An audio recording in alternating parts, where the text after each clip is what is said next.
सर्व मंगल मांगल्ये शिवे सर्वार्थ साधिके शरण्ये त्र्यंबके गौरी नारायणी नमोस्तुते।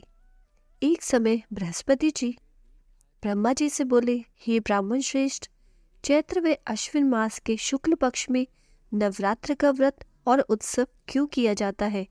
इस व्रत का क्या फल है? इसे किस प्रकार करना उचित है? पहले इस व्रत को किसने किया, कृपया विस्तार से कहिए। तब बृहस्पति जी का ऐसा प्रश्न सुन ब्रह्मा जी ने कहा, हे बृहस्पति, प्राणियों के हित की इच्छा से तुमने बहुत अच्छा प्रश्न किया है। जो मनुष्य मनोरथ सिद्ध करने वाली दुर्गा, महादेव, सूर्य और नारायण का ध्यान करते हैं, वे मनुष्य धन्य हैं। यह नवरात्र व्रत संपूर्ण कामनाओं को पूर्ण करने वाला है। इसकी करने से पुत्र की कामना वाले को पुत्र, धन की कामना करने वाले को धन, विद्या चाहने वाले को विद्या और सुख की इच्छा रखने वाले को सुख मिलता है। इस व्रत को करने से रोगी मनुष्य का रोग दूर हो जाता है, मनुष्य की संपूर्ण विपत्तियां दूर हो जाती है और घर में सुख समृद्धि की वृद्धि होती है। समस्त पापों से छुटकारा मिलता है और सभी मनोरथ सिद्ध हो जाते हैं। सभी भक्तगण नवरात्र व्रत की कथा का श्रवण करें। ब्रह्मा जी बोले, प्राचीन काल में मनोहर नगर में पीठत नाम का एक अनाथ ब्राह्मण रहता था।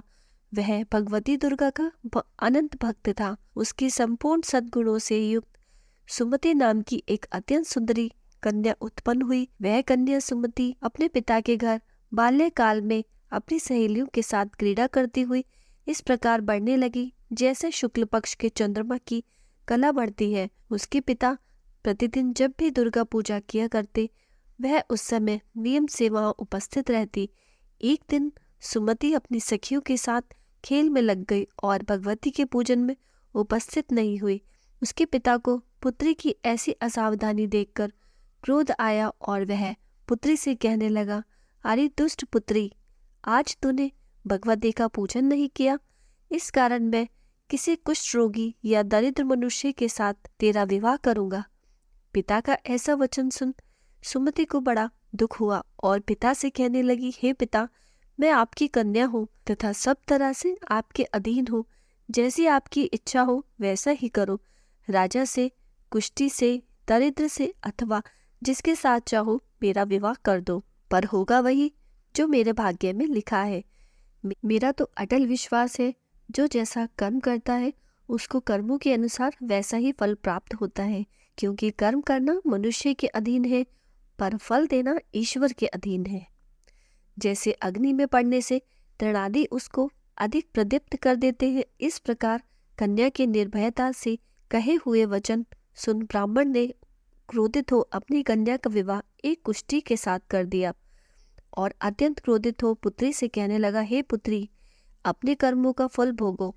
देखिए भाग्य के भरोसे रहकर क्या करती हो।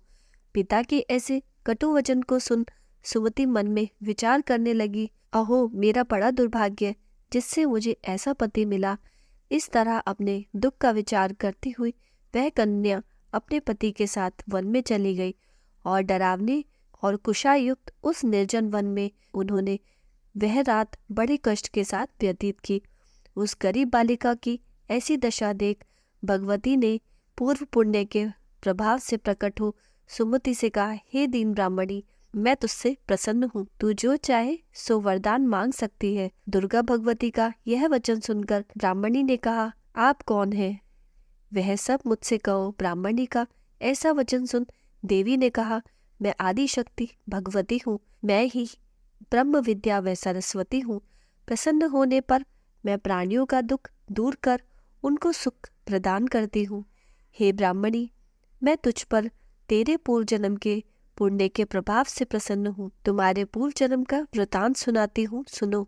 तू पूर्व जन्म में निषाद भील की स्त्री थी और अति पतिव्रता थी। एक दिन तेरे पति निषाद ने चोरी की। चोरी करने के कारण तुम दोनों को सिपाहियों ने पकड़ लिया और ले जाकर जेल में बंद कर दिया।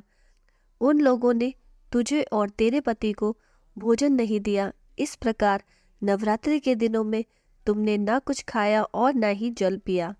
इस प्रकार 9 दिन तक नवरात्रि का व्रत हो गया। हे ब्राह्मणी, उन दिनों में जो व्रत हुआ इस व्रत के प्रभाव से प्रसन्न होकर मैं तुझे मनोवांछित वर देती हूँ। तुम्हारी जो इच्छा हो सो मांग लो। इस प्रकार दुर्गा के वचन सुन ब्राह्मणी बोली, अगर आप मुझ पर प्रसन्न हैं तो हे दुर्गे, मैं आपको प्रणाम करती हूँ। कृपा करके मेरे पति का कोढ़ दूर करें। देवी ने कहा, उन दिनों तुमने जो व्रत किया उस व्रत का एक दिन का पुण्य पति का कोढ़ दूर करने के लिए अर्पण करो। उस पुण्य के प्रभाव से तेरा पति कोढ़ से मुक्त हो जाएगा। ब्रह्मा जी बोले। इस प्रकार देवी के वचन सुनकर वह ब्राह्मणी बहुत प्रसन्न हुई और पति को निरोग करने की इच्छा से जब उसने तथास्तु ऐसा वचन कहा, तब उसके पति का शरीर दुर्गा भगवती की कृपा से कुष्ठ रोग से रहित अति कांतिवान हो गया। वह ब्राह्मणी पति की मनोहर देह को देख देवी की स्तुति करने लगी। हे दुर्गे, आप दुर्गति को दूर करने वाली, तीनों लोकों का संताप हरने वाली, समस्त दुखों को दूर करने वाली, रोगी मनुष्य को निरोगी करने वाली, प्रसन्न हो मनवांछित वर देने वाली और दुष्टों का नाश करने वाली जगत की माता हो। हे अम्बे, मुझ निरपराध अबला को मेरे पिता ने कुष्ठी मनुष्य के साथ विवाह कर घर से निकाल दिया। पिता से तिरस्कृत निर्जन वन में विचर रही हूँ। आपने मेरा इस विपदा में उद्धार किया है। हे देवी, आपको प्रणाम करती हूँ, मेरी रक्षा करो। ब्रह्मा जी बोले, हे बृहस्पति, उस ब्राह्मणी की ऐसी स्तुति सुन देवी बहुत प्रसन्न हुई और ब्राह्मणी से कहा, हे ब्राह्मणी, तेरे उदालय नामक अति बुद्धिमान, धनवान, कीर्तिवान और जितेंद्रिय पुत्र शीघ्र उत्पन्न होगा, ऐसा वर प्रदान कर।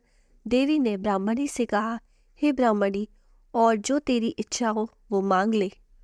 भगवती दुर्गा का ऐसा वचन सुन सुमति ने कहा, हे देवी भगवती, आप मुझ पर अगर प्रसन्न हैं तो मुझ पर कृपा करके नवरात्र व्रत की विधि और उसके फल का विस्तार से वर्णन करें। इस प्रकार ब्राह्मणी के वचन सुन दुर्गा ने कहा, हे ब्राह्मणी, मैं तुझे संपूर्ण पापों को दूर करने वाले नवरात्र व्रत की विधि बतलाती हूँ, जिसको सुनने से मोक्ष की प्राप्ति होती है।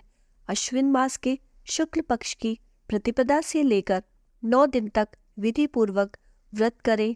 यदि दिन भर व्रत न कर सके तो एक समय भोजन करे। विद्वान ब्राह्मणों से पूछकर घट स्थापना करे और वाटिका बनाकर उसको प्रतिदिन जल से सींचे। महाकाली, माँ लक्ष्मी और माँ सरस्वती देवी की मूर्तियां स्थापित कर उनकी नित्य विधि सहित पूजा करे और पुष्पों से विधि पूर्वक अर्घ्य दे। बिजौरा के फल से अर्घ देने से रूप की प्राप्ति होती है। जायफल के अर्घ देने से कीर्ति और दाख से अर्घ देने से कार्य की सिद्धि होती है। आंवले से अर्घ देने से सुख की प्राप्ति और केले से अर्घ देने से आभूषणों की प्राप्ति होती है। इस प्रकार पुष्पों व फलों से अर्घ देकर व्रत समाप्त होने पर 9वें दिन यथाविधि हवन करे। खांड, घी, गेहूं, जौ, शहद, तिल, बिल्व, नारियल, दाख और कदम्ब से हवन करे। गेहूं से होम करने से लक्ष्मी की प्राप्ति होती है। खीर व चंपा के पुष्पों से धन की और बेल पत्तों के तेज से सुख की प्राप्ति होती है। आंवले से कीर्ति और केले से पुत्र की, कमल से राज सम्मान और दाखों से संपदा की प्राप्ति होती है। खांड, घी, नारियल, शहद, जौ और तिल तथा फलों से होम करने से मनोवांछित वस्तु की प्राप्ति होती है। व्रत करने वाले मनुष्य इस विधि विधान से होम कर आचार्य को अत्यंत नम्रता के साथ प्रणाम करे और यज्ञ की सिद्धि के लिए उसे दक्षिणा दे। इस प्रकार बताई हुई विधि के अनुसार जो व्यक्ति व्रत करता है उसके सभी मनोरथ सिद्ध होते हैं। इसमें तनिक भी संदेह नहीं है। इन 9 दिनों में जो कुछ भी दान आदि दिया जाता है उसका करोड़ों गुना फल मिलता है। इस नवरात्र में अश्वमेघ यज्ञ का फल मिलता है। हे ब्राह्मणी, इस संपूर्ण कामनाओं को पूर्ण करने वाले उत्तम व्रत को तीर्थ, मंदिर अथवा घर में विधि विधान के अनुसार करे। ब्रह्मा जी बोले, हे बृहस्पति, इस प्रकार ब्राह्मणी को व्रत की विधि और फल बताकर देवी अंतर्ध्यान हो गई। जो मनुष्य या स्त्री इस व्रत को भक्ति पूर्वक करते हैं वह इस लोक में सुख प्राप्त कर अंत में दुर्लभ मोक्ष को प्राप्त करते हैं। हे बृहस्पति, यह इस दुर्लभ व्रत का माध्यम है जो मैंने तुम्हें बतलाया है। यह सुन बृहस्पति जी आनंद से प्रफुल्लित हो ब्रह्मा जी से कहने लगे, हे ब्रह्मा, आपने मुझ पर अति कृपा की जो आपने मुझे इस नवरात्र व्रत का महत्व सुनाया। ब्रह्मा जी बोले कि हे बृहस्पति, यह देवी भगवती संपूर्ण लोकों का पालन करने वाली है। बोलो देवी भगवती की जय। तो यही थी नवरात्रि व्रत की कथा। दोस्तों, अगर आपको हमारा वीडियो पसंद आया है तो वीडियो को लाइक ज़रूर करें और चैनल को सब्सक्राइब करना ना भूलें और कमेंट बॉक्स में जय माता की ज़रूर लिखें। Thanks for watching.